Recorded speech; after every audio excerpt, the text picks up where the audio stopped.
Hey,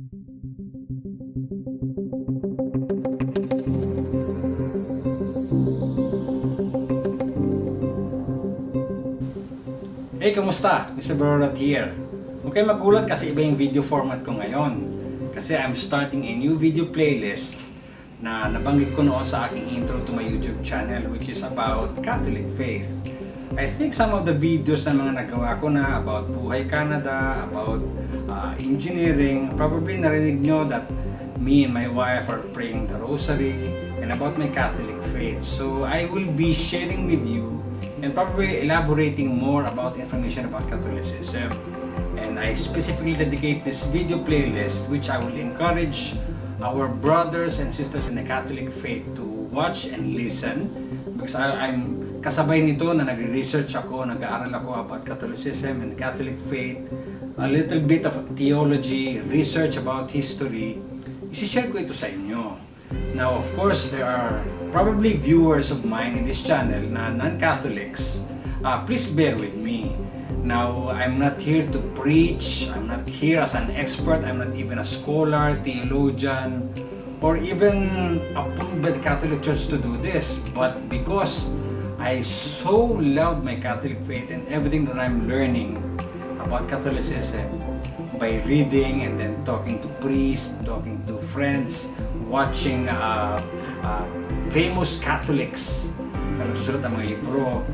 I'm reading them, I'm studying their studies, study of the studies, and I'd like to share it with you. Siguro part na rin nun is para mapatibay kong mas maigi or mapalakas ko ang paniniwala mismo ng aking mga kapatid na Katoliko, especially mga Pilipino, sa ating faith na kinagisnan na medyo, I think, pwede ko sabihin na medyo hilaw pa and hindi masyadong firm kung ano yung mga napaniwalaan na natin.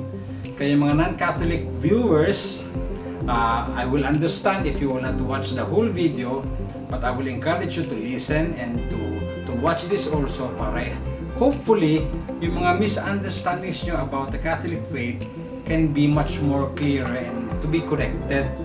Kasi most of the differences that we have are just little misunderstanding, and I believe mas marami tayong pinag-aagrihan kaysa pinagdidisagrihan.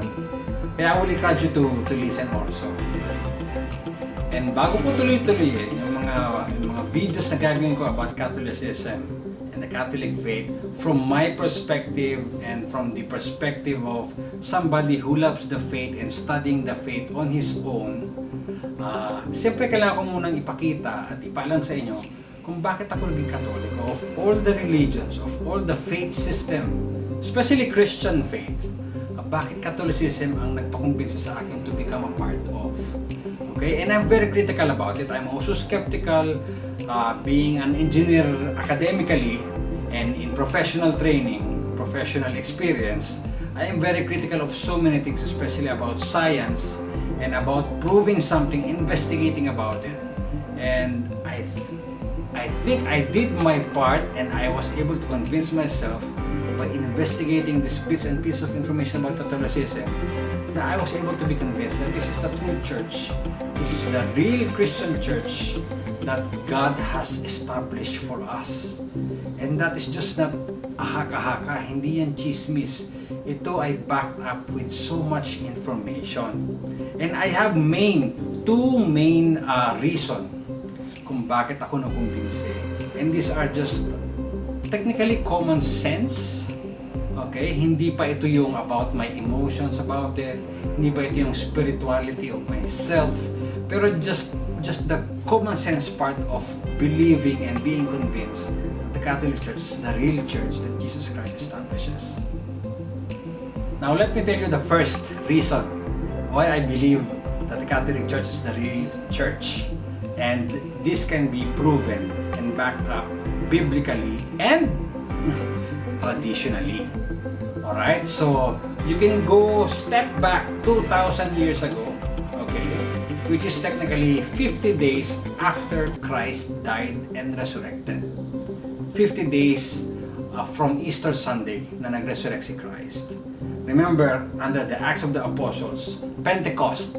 You can check the Bible itself if you talk about Pentecost. Pentecost, as I said, is 50 days after the resurrection. This will be covered under chapter 2 of Acts, all of it. Read the whole Acts chapter 2 and you will understand how it all started. Take note, hindi lahat ng tao nandun sa Pentecost mismo. Okay, specifically, if not only the 12 apostles, those that are very close to them. And that includes Mama Mary. And from then on, the Peter's leadership among the apostles just basically comes out from the events that has happened. And from Peter, this is when the problem of when we are just relying on Bible. Pag naka-base tayo sa Bible only, problematic is marami tayong mamimiss. Kaya as Catholics, we honor the Bible. You can see it from the Mass, how we celebrate the Mass. We honor the Bible so much. But we are not restricted only on what the Bible contains. Kasi sa John chapter 21, yung last verses niya, nabanggit dun mismo na marami pang ginawa si Jesus na hindi naisulat. Alright? Kaya from there, everything beyond John, as the three synoptic gospels plus yung kay John, is gonna be a little more difficult kasi it's gonna be based on letters of Saint Paul and others like Peter and John still, and then the rest will be outside the Bible already, which hindi natin pwedeng basta-basta i-echapwera. Okay? Kasi dun mo ngayon matitrace mismo kung paano nagsimula at nagtuloy-tuloy ang Catholic Church. So, in short, mga kapatid kong Katoliko, ang Catholic Church can be based and traced back all the way mula sa pari mo ngayon sa parish mo, naglihan sa kanya yung bishop o kung sino man nag-ordain sa kanya, and yung bishop na yun in-ordain ng isang bishop, and ititrace back mo yung ordination na yun all the way from the Pentecost. Especially nung nawala si Judas sa 12 apostles, nag-appoint sila ng bago and in-ordain nila by laying their hands. Hanggang ngayon, pinapractice natin yan. Kaya historical wise, we are backed up by history which no one can doubt. Alright, so my first reason is history is on the Catholic Church side. So my second reason is miracles. Okay?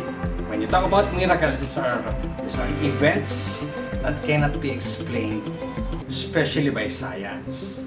Okay, there are people who tries to explain it, but when you listen to those explanations na talagang they're trying to technically baliktarin yung paliwanag o yung nangyari, it will sound fishy already or something na alam mong pilit. Kasi technically in the Catholic Church, when the Catholic Church investigates a miracle, when somebody said, we have a miracle here, the Catholic Church will not believe it immediately. Instead, they will send a team of experts, mostly skeptics, na mag-iimbestiga to prove the miracle is legit or totoo talaga nangyari. Okay? And this is the one that compels me also to believe in the Catholic Church because this is a process that they go through para lang ma-prove nila na there really is something going on miraculously. And there are two examples that I based my miracle belief. First is the Eucharistic miracle.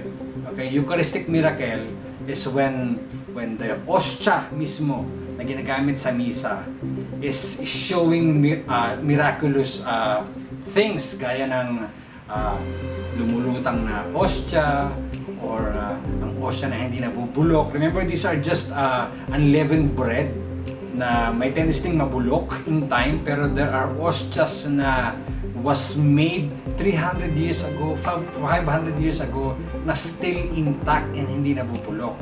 And the most famous Eucharistic miracles na documented is called the Lanciano. You can check this out in Google. Okay, Lanciano. And this is when the host or the Eucharistic host was transformed into an actual flesh. And you will be surprised to know that the flesh itself is studied and investigated to be a part of a human heart. Okay, and the human heart was described to be, yung heart is parang nakuha lang 2 hours ago. Parang ganun lang nung nakita nila yung heart kasi fresh pa nung inimbestigahan. And then, inimbestigahan yung heart o yung flesh na it was part of the heart. And then, yung flesh na yun at saka yung dugo, inimbestigahan nila and it was found to be by the investigators who are skeptics. Okay, the heart and the blood was found to be coming from a Middle Eastern man descent. So there is something already very, very interesting about the results of the miracle. And one more thing na talagang kagugulat nyo, and this happened, and anyway, you will check it in Google, centuries old already. And if you will go to Lanciano, Italy, the flesh is still flesh. Okay, so there's something really going on that miracle. Okay, and if you're blessed to go to Lanciano, which I am not yet, kami ni Miss Barot hindi pa, pero we want to see it for ourselves also. Pero based sa reports, this was found to be really miraculous. Okay, so Eucharistic miracle. Now, another miracle that I was compelled to believe in, na talagang genuine, okay, coming from the Catholic Church authority, are the incorruptibles. From the word itself, hindi nako-corrupt, which is ito yung mga body na mga karamihan sa kanila are saints of the Catholic Church na hindi nabubulok, incorrupt.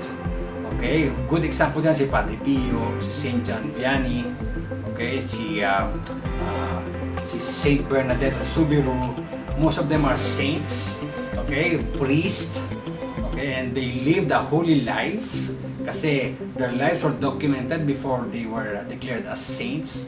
And ang pinaka-obvious na talagang they really are holy somehow and gifted by God to show these miraculous things on their lives is their bodies. Okay, or are their bodies, because naka-display pa rin hanggang ngayon yung mga katawan nila na hindi nabubulok. In fact, most of them are still moist and talagang parang natutulog lang. They are all over Europe. Okay, they are all over Europe and you can see it with your own eyes pag na-bless kayo na pumunta. Okay, so that is miracle and basically incorruptibles and Eucharistic miracles. These are the two miracles that I was compelled and convinced to believe in the Catholic Church because sila ang nagpapatupad, sila ang nagpapa-implement to study the authenticity of these miracles. Mag-stop lang muna ako doon kasi these are main two reasons from my perspective as also a skeptic somehow.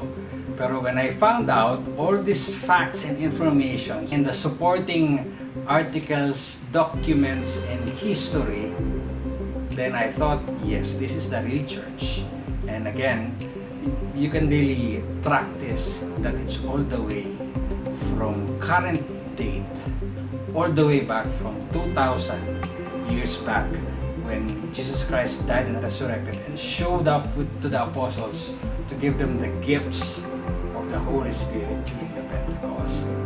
I thought these things make sense, so that's why I believed in it. Now, have you ever asked yourself kung bakit ka naging Katoliko? Is this just because yun ang religion ng nanay-tatay mo? Is just because yung girlfriend mo is Katoliko? Na napangasawa mo na? Or is just because, trip-trip mo lang kasi parang maganda yung simbahan nila. Pero there should be a deeper meaning about it. Maybe you might want to ask yourself again, bakit nga ba ako Katoliko? Bakit nga ba ako naniniwala sa Catholicism? From these two convincing information that I got, na nakumbinsi ako maging Katoliko, I dived and basically nag-sink and talagang lumublub ako sa information. And from then on, when I just realized this years back, okay, I was able to find a way of really study it, buy books, listen to podcasts, attend seminars, conferences about Catholicism. And yes, there's no turning back because sabi nga ng mga ibang converts, and I believe I'm a revert. Sabi nga ng ibang converts, I am home.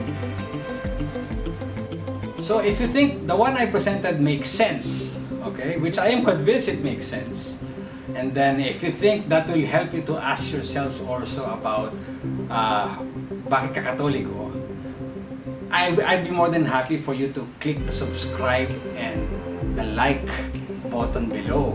And then if you can comment, again, as I said in my disclaimer, I'm not here to argue, I'm not here to debate, but basically just to share information about it.